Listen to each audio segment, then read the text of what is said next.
Welcome back to the channel. Today we're diving into a question a lot of people have been asking.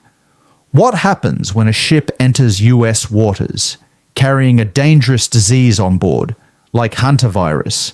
And how does the US Coast Guard's response compare to other countries around the world? Let's break it down. In the United States, the response is a coordinated effort between multiple agencies.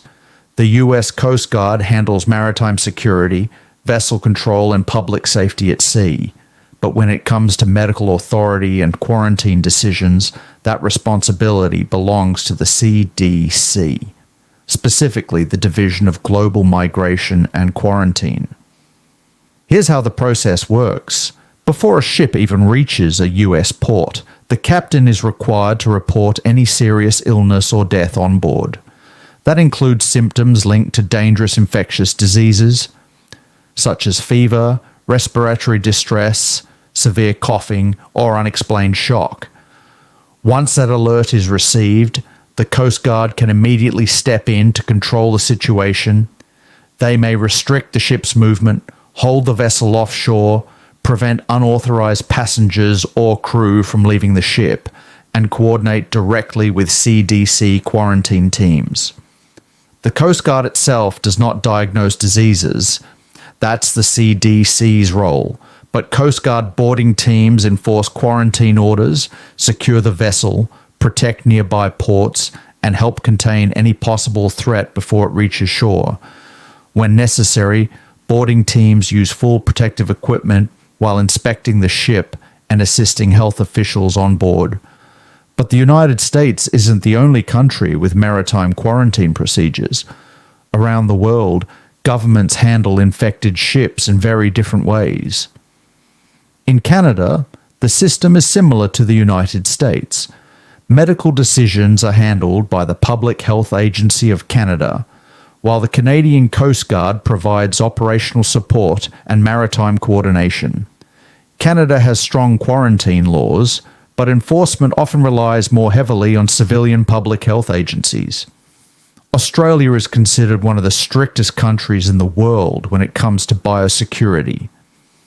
If a ship reports a suspected infectious disease, Australian authorities may refuse entry entirely. Biosecurity officers board first, inspections are aggressive, and vessels can be held offshore for days until officials are satisfied the risk is contained. In the United Kingdom, quarantine decisions are usually handled by local port health authorities. That gives the system flexibility, but it can also make procedures less uniform compared to countries like the United States or Australia. HM Coast Guard assists with maritime safety, but it does not hold medical authority. Japan is known for speed and coordination. Specialized quarantine teams can board ships almost immediately after arrival.